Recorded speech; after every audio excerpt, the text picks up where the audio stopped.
Assalamualaikum warahmatullahi wabarakatuh. Salam sejahtera bersama Ibu Novitalia Prindasari dari SMA Negeri 5 Palembang. Kita akan belajar kimia. Untuk materi kali ini adalah hukum-hukum dasar kimia. Oke, hukum-hukum dasar kimia yang kita kenal ini ada 5, diantaranya yaitu hukum Lavoisier, hukum Proust, hukum Dalton, hukum Gay-Lussac, dan hipotesis Avogadro. Oke, sekarang kita akan melihat bunyi dari hukum-hukum dasar kimia tersebut.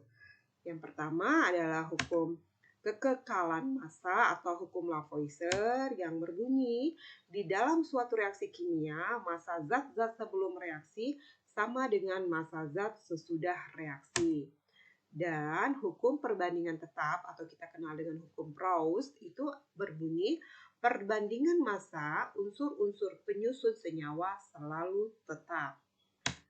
Lalu ini adalah bunyi dari hukum perbandingan berganda atau Dalton, yaitu apabila dua unsur dapat membentuk lebih dari satu senyawa, massa salah satu unsur penyusun tersebut tetap atau sama, maka perbandingan massa unsur yang lain dalam senyawa-senyawa tersebut merupakan bilangan bulat dan sederhana.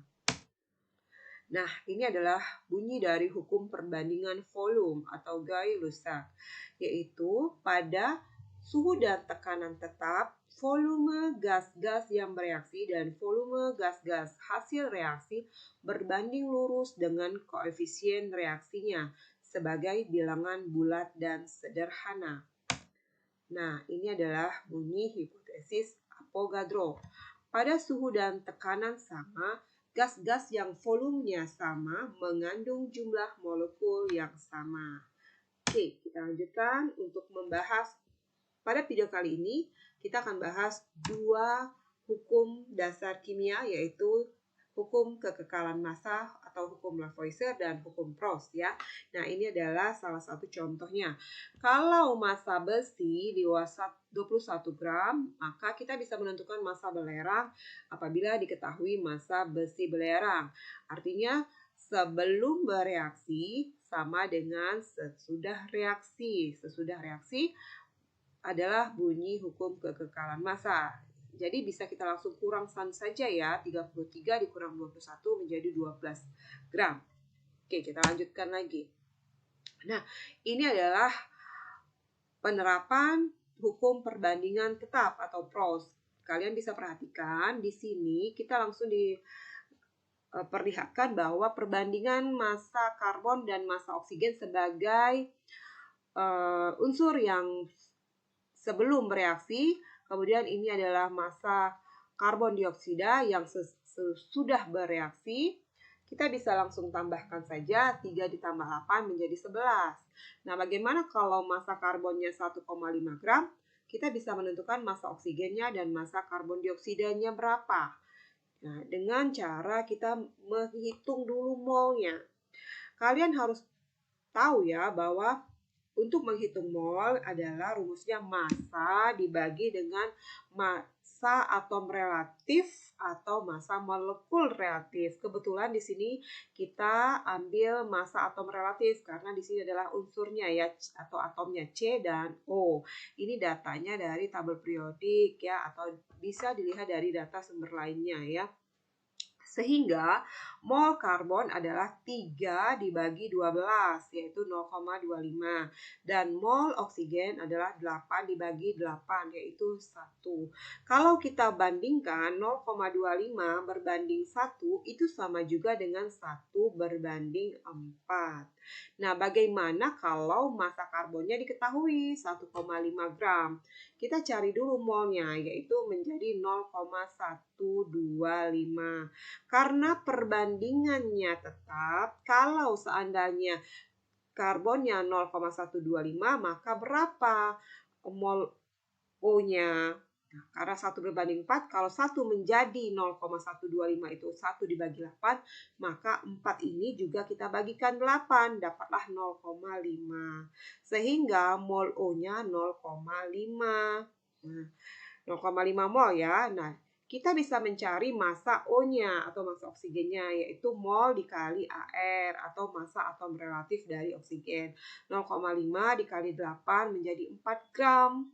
Nah, kalau di sini 4 gram massa oksigen, maka massa karbon dioksidanya 1,5 ditambah 4 jadi 5,5 gram ya. Nah, ini adalah bunyi dari hukum perbandingan tetap ya. Dan contohnya. Nah, bagaimana kalau kondisinya seperti ini? Kalian bisa perhatikan. Pada suatu pembakaran magnesium dengan oksigen, artinya kalau kita reaksikan Mg ditambah O2 ya, karena ini reaksi pembakaran, sejumlah 30 gram magnesium tepat bereaksi dengan 20 gram oksigen. Kalau tepat ini, kata kuncinya tepat, maka dia habis semua. Maka pada reaksi tersebut dihasilkan 50 gram senyawa magnesium oksida. Semuanya dari magnesium dan oksigen ini tidak ada yang tersisa. Semuanya menjadi magnesium oksida. Sehingga bisa menjadi 50 gram. Kita tinggal tambahkan ya. Nah, bagaimana kondisinya kalau magnesiumnya itu 35 gram? Ternyata dari hasil percobaan, magnesium oksida yang dihasilkan tetap 50 gram. Artinya ada yang tersisa di antaranya. Yang tersisa adalah magnesium karena kita memenuhi hukum Proust tadi ya, perbandingan tetap. Jadi yang tersisa adalah 5 gram dari magnesium. Nah, bagaimana cara penjelasannya? Ini akan Ibu jelaskan ya. Tadi kan magnesiumnya kan 30 gram ya, dan oksigennya 20 gram. Kita cari dulu AR dari Mg atau AR Mg magnesium ya, 24 gram per mol. Dan kita mencari MR-nya, massa atom relatif dari oksigen itu 16 gram. Sehingga kita bisa mencari molnya. Kita bagikan saja massa dibagi AR, dan ini adalah massa dibagi MR. Sama-sama 1,25. Makanya katanya tadi tepat ya. Nah, tepat bereaksi artinya memang semuanya habis. Nah, ini adalah semuanya habis karena molnya sama dan perbandingannya sama ya. Lalu bagaimana kalau Mg-nya 35 gram, magnesiumnya 35 gram? Kita cari dulu molnya dan kita dapatkan molnya 1,458. Dari sini tidak sama ya molnya ya. Kita akan menentukan yang namanya reaksi pembatas. Reaksi pembatasnya itu adalah oksigen karena yang habis duluan, karena dia yang paling kecil molnya. Maka yang tersisa adalah magnesium. Kita kurangkan saja. 1,458 dikurang 1,25 menjadi 0,208 mol ya. Dari mol kita bisa mencari massanya. Kita tinggal kalikan dengan massa atom relatif, mendapat hasilnya 4,999 gram atau 5 gram ya. Nah, itulah kalau misalnya massa magnesium tersisa 5 gram, maka magnesium yang bereaksi itu adalah magnesium yang membentuk hasil reaksi, membentuk produknya sebanyak 30 gram. Sedangkan oksigennya itu habis tadi kan. Kalau oksigennya habis, maka dia membentuk produknya juga, yaitu 20. Kita tambahkan saja 30 ditambah 20, itu adalah produknya ya, hasil reaksinya. Nah, ini adalah lebih lengkap pada beberapa percobaan yang membuktikan hukum Proust dan juga hukum Lavoisier ya. Kalau massa hidrogen yang direaksikan 1 gram dan massa oksigen yang direaksikan 8 gram, kalau memang perbandingannya seperti ini, kalian bisa hitung nanti sama-sama 1 mol ini ya. Di sini kalau kita hitung molnya ini, kalau 1 gram menjadi 1 mol karena 1 dibagi 1 ya. Kemudian oksigennya 8 dibagi 8 ya. Jadi 1 mol juga. Maka massa air yang terbentuk semuanya menjadi air, yaitu 9 gram. Tidak ada yang bersisa. Kemudian kalau dia 2 dan di sini 16 oksigennya, karena perbandingannya juga 1:8, kita langsung tambahkan saja 18. Tapi kalau kondisinya seperti ini, kalau hidrogennya 1, kemudian oksigennya 9, kita melihat dari hukum Proust tadi, perbandingannya harus tetap, perbandingannya harus 1:8, tetap 1:8, maka yang terbentuk, air yang terbentuk adalah 9 gram dan yang bersisa adalah oksigen, kan harus.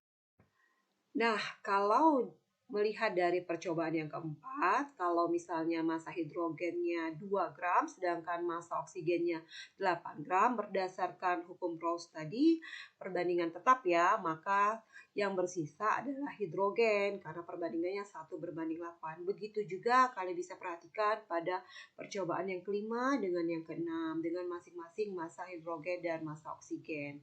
Oke, sampai di sini dulu penjelasan mengenai hukum Lavoisier dan hukum Proust ya. Nanti kita akan lanjutkan pada hukum-hukum dasar kimia selanjutnya pada video berikutnya. Terima kasih perhatiannya. Ibu akhiri sampai di sini. Assalamualaikum warahmatullahi wabarakatuh. Tetap semangat dan selamat belajar. Salam sejahtera.